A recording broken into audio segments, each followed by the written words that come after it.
Akhilesh Yadav India गठबंधन जिंदाबाद जिंदाबाद, समाजवादी पार्टी जिंदाबाद, जिंदाबाद जिंदाबाद, अखिलेश यादव जिंदाबाद।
दोनों हाथ उठाकर भारत के भविष्य आदरणीय अखिलेश यादव जी का तालियां बजाकर स्वागत करिए।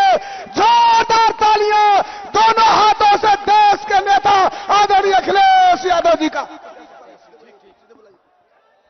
बहुत बहुत धन्यवाद।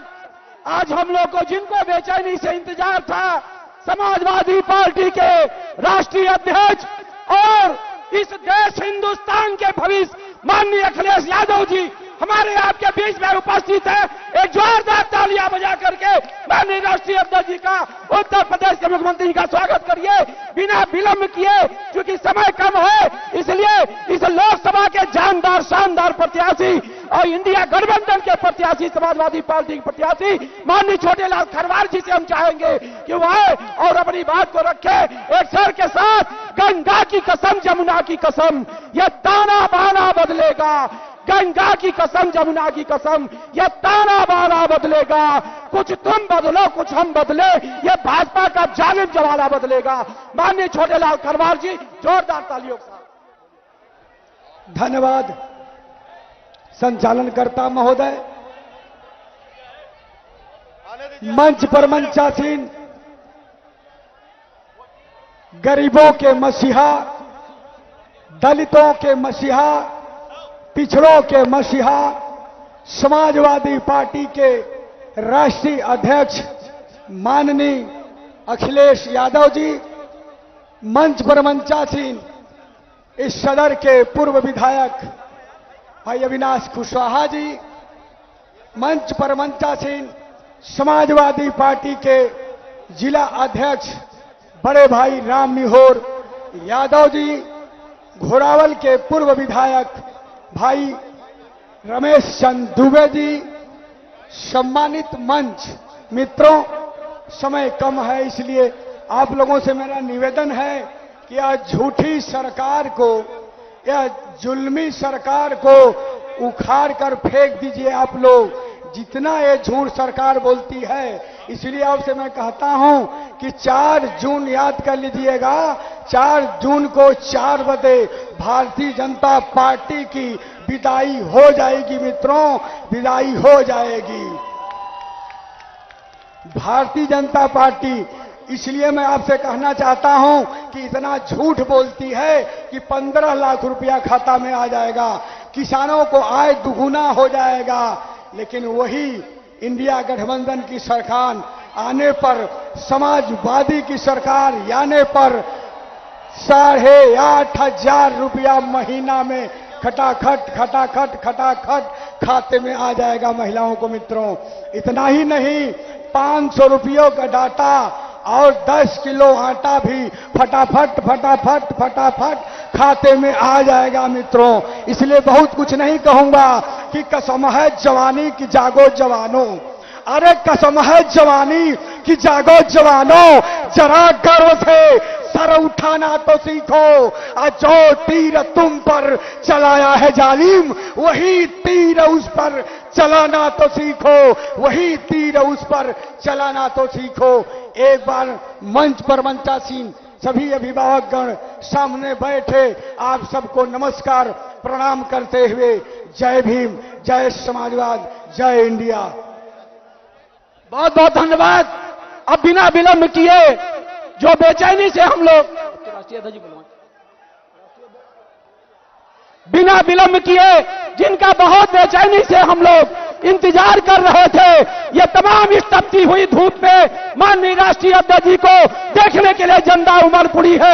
ये 11 बजे से बैठे हैं लोग।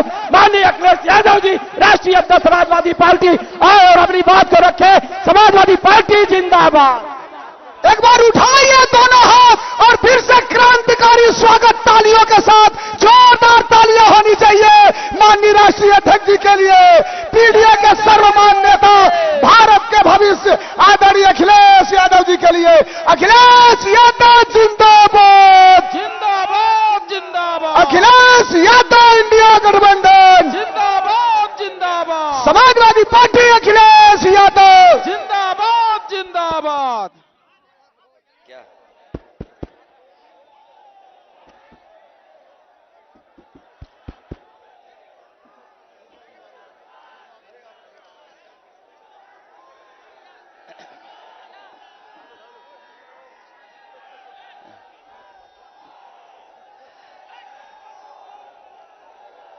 मंच पर हमारे साथ समाजवादी पार्टी के और इंडिया गठबंधन के प्रत्याशी छोटे लाल खरवार साहब, मंच पर उपस्थित समाजवादी पार्टी के जिला अध्यक्ष राम निभोर यादव जी, पूर्व विधायक अविनाश कुशवाहा जी, रमेश चंद दुबे जी, मंच पर उपस्थित सुनील गौड़ जी, निराला कोल जी, सईद कुरैशी जी, लाल बिहारी यादव जी, आशुतोष सिन्हा जी, रामराज गौड़ जी, रमेश गौतम जी, रामनेश पोया जी, सुरेश कोल जी, आदित्य मौर्य जी, अतुल प्रधान जी, रामकरण निर्मल, व्यास जी गौड़, राजेंद्र सिंह पटेल, परमेश्वर दयाल जी, सुनील सिंह, जितेंद्र कुमार, श्रीमती पूनम सोनकर जी, चांदनी पासवान जी, फूलमती गौड़, श्याम बिहारी यादव, संजय यादव, विजय यादव जी से लेकर के बाबूलाल आनंद खरवार जी, परमेश्वर यादव, प्रभु नारायण यादव, अनिल पाल जी, जयप्रकाश जी, अनीस मंसूरी साहब, विपिन मिश्रा जी, वशिष्ठ मौर्य, रामजन्म निषाद, परमहंस सिंह जी, श्रीमती गीता गौड़, बबलू धांगर, ज्योतेश गौतम जी, पवन पटेल, सत्यम पांडे जी, फारूक अली साहब, कृपा शंकर जी, राम कुमार संघर्ष जी, रमेश कुमार बागी जी, काजू अग्रहरी जी, प्रेम सिंह पटेल, प्रदीप कनौजिया जी, महेंद्र राव जी से लेकर के बड़ी संख्या में समाजवादी पार्टी, कांग्रेस और इंडिया गठबंधन के सभी नेता जो मंच पर हैं और इस चुनावी जनसभा में उपस्थित सभी हमारे आदरणीय बुजुर्ग, किसान भाई, आदिवासी भाई बहन, माताएं बहनें और बड़ी संख्या में नौजवान साथी पत्रकार बंधुओं, मैं सबसे पहले आप सब लोग सुबह से चल करके आए हैं और कई हमारे साथी सोनभद्र के बहुत सुबह ही चल दिए होंगे। सुबह के 10 बजे से कार्यक्रम चल रहा है, सुबह के 10 बजे से कार्यक्रम लगातार चल रहा है और अभी तक आपने पूरा का पूरा गर्मी का भी सामना कर लिया है। ये तपती हुई दोपहरी गर्मी, वहां जहां पंडाल में कुछ तपती हुई गर्मी से तो आराम है, लेकिन गर्मी वहां भी बहुत है, उमस भी होगी। जहां पर कहीं कुछ ढकने को नहीं है, पंडाल नहीं, उसके बावजूद भी मैं देख रहा हूं अपने गमछों से सर बचाते हुए, धूप को बचाते हुए दाईं तरफ से लेकर के बाईं तरफ और बड़ी संख्या में हमें सड़क पर लोग दिखाई दे रहे हैं। इस बार सोनभद्र के लोग इतिहास बनाने जा रहे हैं। मैं यहां कई बार चुनावी जनसभा में इसी मैदान में आ चुका हूं। मुझे याद है जब मैं 2017 के चुनाव में भी आखिरी सभा मैंने यहां पर की थी, उसके बाद 2022 में भी की और इस बार भी मैं चुनावी जनसभा में आपके बीच में आया हूं। लेकिन मुझे खुशी की बात है कि जहां अभी दुद्दी से मैं होकर के आ रहा हूं, उसके बाद आपके बीच में कार्यक्रम है, एक आखिरी मिर्जापुर है। कल चुनाव प्रचार का आखिरी दिन है और 7वें चरण का आपको वोट डालना है। अब हमारे आपके संकट के दिन खत्म होने जा रहे हैं। संकट के दिनों के लिए केवल 1 हफ्ता बचा है। 4 जून को परिणाम दूसरा आने वाला है। परिणाम को 4 जून को परिवर्तन का परिणाम आने वाला है। जहां सोनभद्र हमारा आखिरी जिला उत्तर प्रदेश का है, वहीं हमें बहुत उम्मीद है इस जिले पर। इस बार न केवल जिले पर विधानसभा तो हम लोग जीत ही रहे हैं, लेकिन इस बार हम लोकसभा के लिए भी आपसे बहुत निवेदन और अपील करने आए हैं कि ये देश का चुनाव हमारे आपके भविष्य का चुनाव तो है, लेकिन इसके साथ साथ ये चुनाव हमारे आपके आने वाली पीढ़ी के भविष्य का चुनाव भी है। और जो लोग साथी जान रहे होंगे वो जानते होंगे कि आज भारतीय जनता पार्टी ने संविधान को भी खतरा पैदा कर दिया है। संविधान को भी ये बदलना चाहते हैं।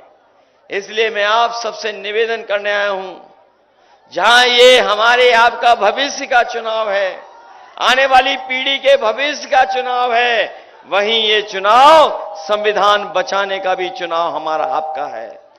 ये संविधान वही है जो हमें अधिकार दिलाता है। ये संविधान वही है जो हमें न्याय दिलाता है। ये संविधान समय समय पर हमें आगे बढ़ने का मौका देता है। और सच्चाई तो ये है कि ये संविधान हमारा बाबा साहब भीमराव अम्बेडकर का दिया हुआ हमारे और आपके लिए संजीवनी है। इसलिए इसको बचाने का भी चुनाव है। जहां तक हम लोगों ने 10 साल का बीजेपी का कार्यकाल देखा है, हमारे लोगों ने अब तो जान लिया होगा कि 10 साल में इनकी हर बात झूठी निकली है, हर वादा इनका झूठा निकला। और जब हम पीछे मुड़ करके देखते हैं तो पाते हैं कि 10 साल में हमारे किसानों को कोई लाभ सरकार ने नहीं पहुंचाया। जो लोग कहते थे कि किसानों की आय दोगुनी हो जाएगी, लेकिन हमारे किसानों की आय दोगुनी नहीं हुई। न खेत को पानी दे पाए, न समय पर खाद दे पाए और न कीटनाशक दवाइयां दी। और जब कभी भी हमारा किसान अगर खाद और डीएपी के लिए गया है तो डीएपी तभी मिली जब उससे नैनो यूरिया खरीदवा ली। और जब किसान देखता है कि 10 साल में उसको लाभ नहीं पहुंचा पाई सरकार, जहां उसके लाभकारी मूल्य देना था फसलों के लिए, वहीं हमारे किसानों को संकट में डाल दिया। और ऐसा संकट में डाला कि आज हमारे किसान के सामने महंगाई की वजह से संकट पैदा हो गया है। ये वही भारतीय जनता पार्टी के लोग हैं जिन्होंने एक समय पर ऐसे कानून लाने का काम किया था जिससे हमारे किसानों की जमीन छिन जाती, आदिवासी भाइयों की जमीन छिन जाती। लेकिन हम अपने किसान नेताओं को, किसानों को बधाई देंगे, पूरे देश के किसान एक हो गए, दिल्ली को घेर लिया और तब तक किसान नहीं हटे जब तक सरकार ने काले कानून वापस नहीं ले लिए। काले कानून तो वापस हो गए हैं, लेकिन हमें सावधान भी रहना पड़ेगा। ये अगर सरकार में आ गए तो कोई न कोई ऐसा कानून ले आएंगे जिससे किसानों की और आदिवासियों की जमीन कब्जा कर लेंगे। इसलिए हमें सावधान रह करके भी इन लोगों से मुकाबला करना है। वहीं किसी ने नहीं सोचा होगा कि भारतीय जनता पार्टी लगातार महंगाई बढ़ा देगी, और इतनी महंगाई बढ़ाई है कि आज हमारा गरीब गरीब होता चला जा रहा है, अमीर अमीर होता चला जा रहा है। जब प्रधानमंत्री जी से यह पूछा गया कि आपकी जो अर्थव्यवस्था है इसमें गरीब गरीब होता जा रहा है, अमीर अमीर होता जा रहा है, तो उन्होंने कहा कि क्या हम गरीबों को अमीर बना दें? सोचिए, देश के प्रधानमंत्री अगर ये सोचते हो कि गरीब अमीर क्यों बन जाएगा, तो हम आपसे कहना चाहते हैं किसान भाइयों, समाजवादी पार्टी और इंडिया गठबंधन ने तय किया है, इधर 10 साल में तो बीजेपी के लोगों ने बड़े बड़े उद्योगपति, कारोबारी और बड़े बड़े संपन्न लोगों का कर्ज माफ किया है। और जब नियम बनाया इन्होंने, तो नियम ये बनाया कि जिन लोगों के भी 5 करोड़ से ऊपर का कर्ज है बैंकों का, उनका कर्ज माफ हो जाएगा। लेकिन जिनका हजारों में लाखों में कर्ज था, किसी का कर्ज माफ नहीं हुआ। इसलिए अपने गरीबों को, किसान भाइयों को कह के जा रहे हैं कि आने वाले समय में जब 4 जून को सरकार बनेगी तो हमारे सभी किसानों का और गरीब भाइयों का पूरा कर्ज माफ होगा। न केवल कर्ज माफ किया जाएगा, बल्कि कर्ज माफ के साथ साथ अपने किसानों की फसल की पैदावार के लिए कानून बना करके उन्हें एमएसपी दिलाने का भी काम होगा, जिससे हमारा किसान खुशहाल हो जाए। जहां इन्होंने महंगाई बढ़ाई है, वहीं हमारे किसान भाई भी जानते होंगे कि इन्होंने बोरी से चोरी कर ली।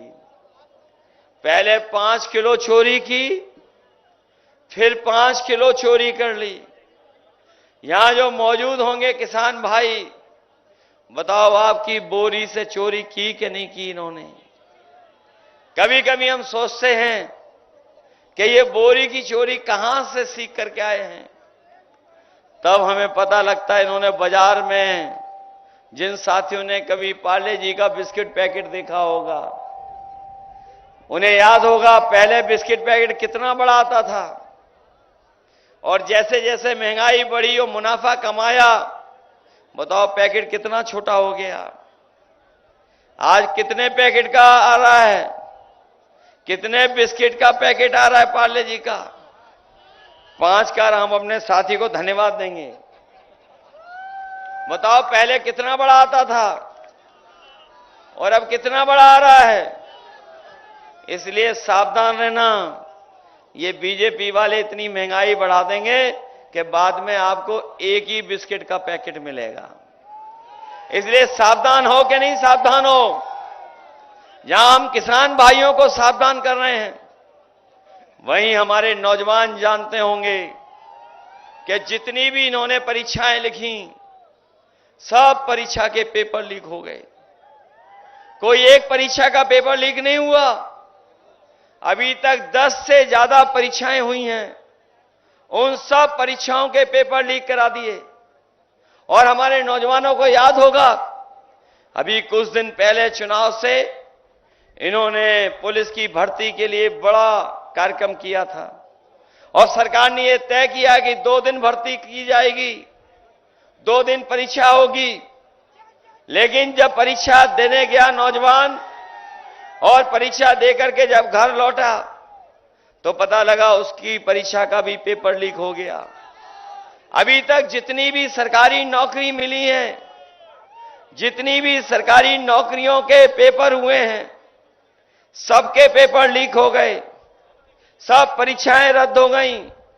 हम अपने नौजवानों को कहना चाहते हैं कि इन्होंने पेपर लीक नहीं हुआ है, बल्कि जानबूझ करके पेपर लीक कराया है। और पेपर लीक इसलिए कराया है जिससे कि नौजवानों को नौकरी न देना पड़े। नौजवानों को कहना चाहता हूं, अगर बीजेपी ने रिकॉर्ड बनाया है नौकरी न देने का, तो इंडिया गठबंधन भी रिकॉर्ड बनाएगा अपने नौजवानों को नौकरी देने का। जहां इन्होंने रिकॉर्ड बना लिया नौकरी छीनने का, तो हम लोग नौकरी देने का भी रिकॉर्ड बनाने का काम करेंगे। और वहीं अपने अग्निवीर के भर्ती के लिए तैयारी करने वाले नौजवानों को कहना चाहते हैं, ये अग्निवीर नौकरी आधी अधूरी नौकरी है, ये कोई पूरी नौकरी नहीं है, पक्की नौकरी नहीं है। हमारा नौजवान जो दौड़ करके तैयारी करता था फौज की, वो पक्की नौकरी और पक्की वर्दी पहनना चाहता था। ये अग्निवीर नौकरी जो 4 साल की है, हम समाजवादी लोग कभी स्वीकार नहीं कर सकते हैं। हम अपने नौजवानों को कह के जा रहे हैं, जिस समय सरकार बनेगी 4 जून को, अग्निवीर व्यवस्था हमेशा हमेशा के लिए खत्म हो जाएगी।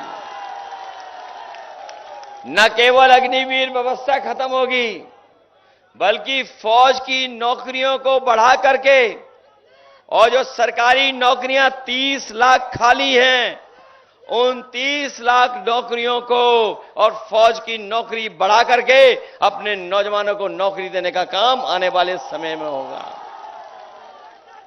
इसलिए आपसे हम निवेदन करने आए, अपील करने आए हैं।